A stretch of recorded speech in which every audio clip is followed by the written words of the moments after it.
Hi guys, it's Charlotte here from The Writable, and today we have actually a marketing question. So the question was, I wrote what I think is a good book, and it's not selling, and I feel really discouraged. Yeah, totally, I hear you.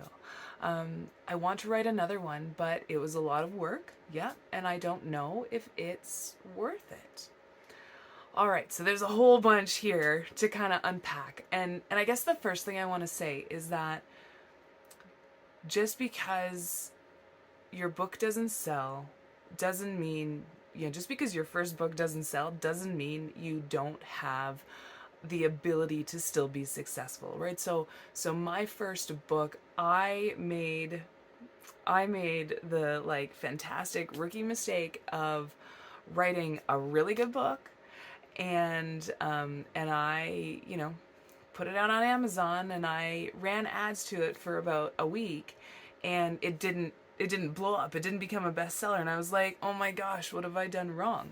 Like, there was just such a huge learning process. So I tell you that story to say, like, you're not alone.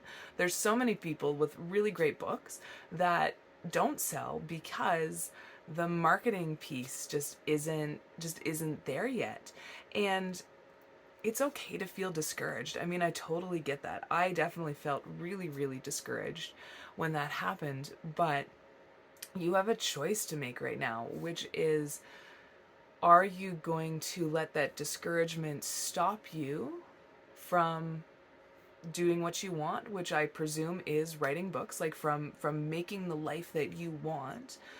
Are you going to let it stop you, or are you going to take a deep breath, reset, and come at it again, and take the lessons that you can from this first launch, um, and take the lessons that you've learned, start figuring out some other things that you can do.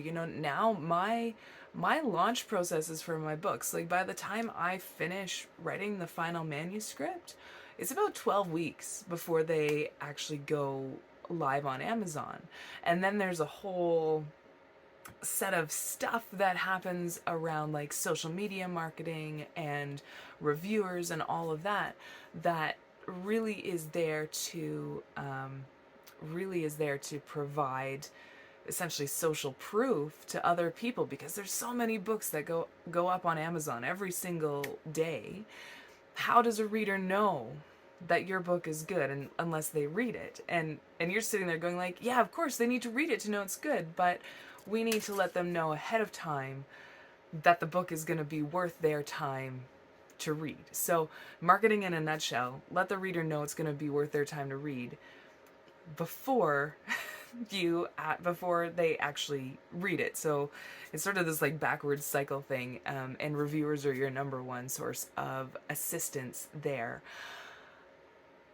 But I want to get into what I think is maybe a little bit bigger topic, which is, a book was a lot of work, and I don't know if it's worth it.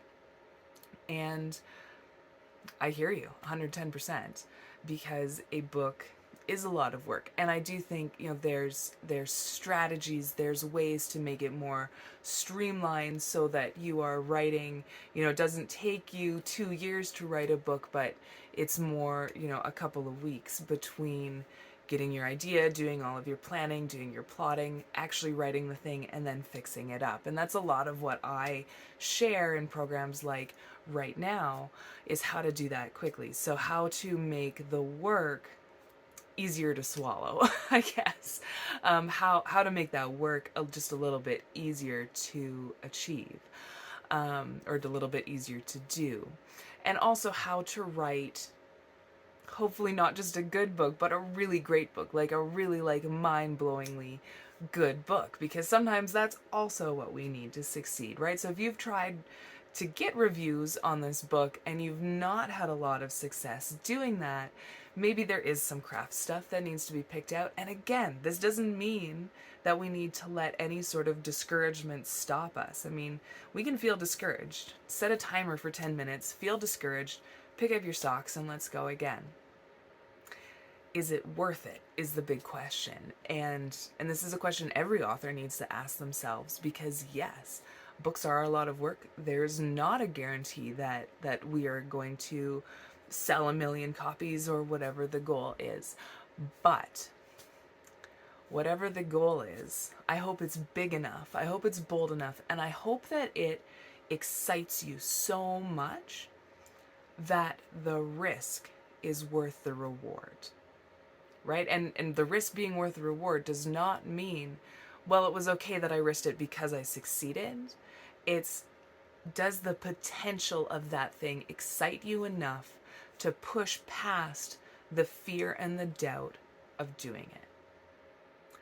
And that's very personal. Everyone needs to ask themselves that question when they start writing or any other kind of project.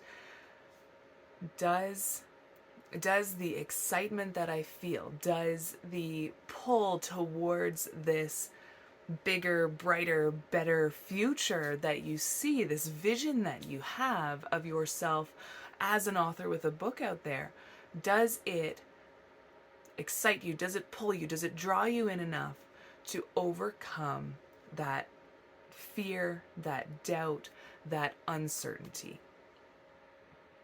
And if it does, like, obviously it's worth it. Let's go. Like, I always think that, you know, if there's something I really want, it's worth it to try. What's the worst that's going to happen if I try? You know? But if there's something that I'm sort of like, that would be nice, but I don't know,